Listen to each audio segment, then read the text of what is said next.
All right, I'm Michaela Chester, joined by Wayne Staats, our NCAA lead bracket reporter. Been studying brackets and bracket data for over a decade. So we're going to have a conversation. Here's a good topic for you, Wayne. I want to talk about the 11 seed.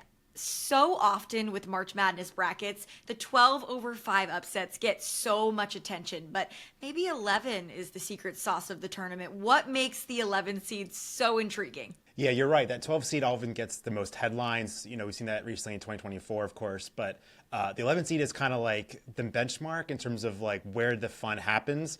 Really, because by definition, according to NCAA, upsets are from teams seeded 5 seeds or worse than their opponent. So by that definition, that means the first round have to start at the 11 seeds. So that's really kind of just from that alone carries a lot of weight of why 11 is where the magic really happens and things can get really crazy in March. And it's true historically because 6 11 seeds have been to the Final Four. That's higher than a lot of seeds that are seeded lower than them. Why is that?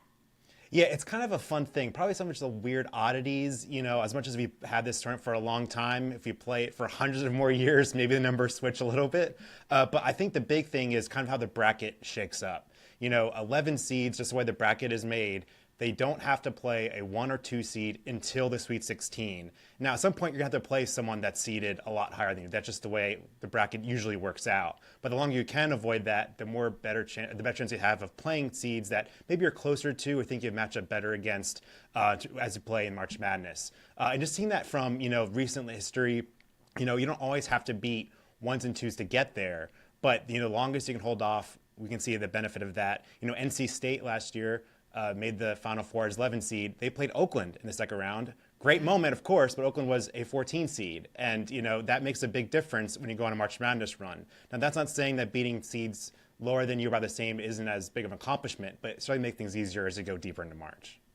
So there was only one 10 seed to make it to the Final Four, right? And that was Syracuse. Yep. I mean, why was that in that case? Yeah, so that's one where it came down to the bracket, probably. Now, Syracuse, of course, has had a lot of runs before where that zone defense has kind of made them a fun pick against if you want to get an upset. But for that in particular, in 2016, Syracuse, yes, the Orange did beat top seed Virginia in the Elite Eight. So it's not like they didn't beat anybody that was a lot higher than them. But the difference was because of Middle Tennessee beating Michigan State, Syracuse beat a 15 seed in the second round and then played an 11 seed Gonzaga in the Sweet 16. So that just makes kind of cleared their path for more opportunities of advancing, make things a little easier for Syracuse. Again, that's not saying it wasn't, an impressive run, but just, again, I think most teams would say they'd rather play a 15 and 11 than, a 2 and a 3 or a 1. Right. No team, too, I really like this stat, seeded worse than 11 has made the Final Four. So does that mean the 11 seed is kind of like the true Cinderella in March Madness lore? Yeah, I think so. If you're kind of person who has a hardcore definition of what Cinderella is, and you're thinking like it's Final Four, that's like where it really kind of settles in as like a true Cinderella run. George Mason, perfect example, as an 11 seed, or VCU going from first four to Final Four in 2011. That's where the really crazy magic happens with Cinderella is that 11 seed. Now, who knows? A 12 could happen. Mizzou in 2002 made it to Elite Eight, so they got close, and Oregon State in 2021 got there as well as a 12 seed. So it's not like it's impossible. It's just that the way that things have happened so far, we haven't seen it yet. But who knows? 20, 30 years down the line, we could see maybe the 12 seeds go on a run and the 11s take a back seat a little bit. So looking historically at some real examples from past March Madness brackets, we already mentioned only one 10 seed made it in Syracuse. Only 2 9 seeds made it. 6 8 seeds, 3 7 seeds, and 3 6 seeds have made it to the Final Four. 11 seeds are more successful historically than seeds like 10 9 7 and 8 6. I mean, I know you said it's just an oddity, but pretty crazy.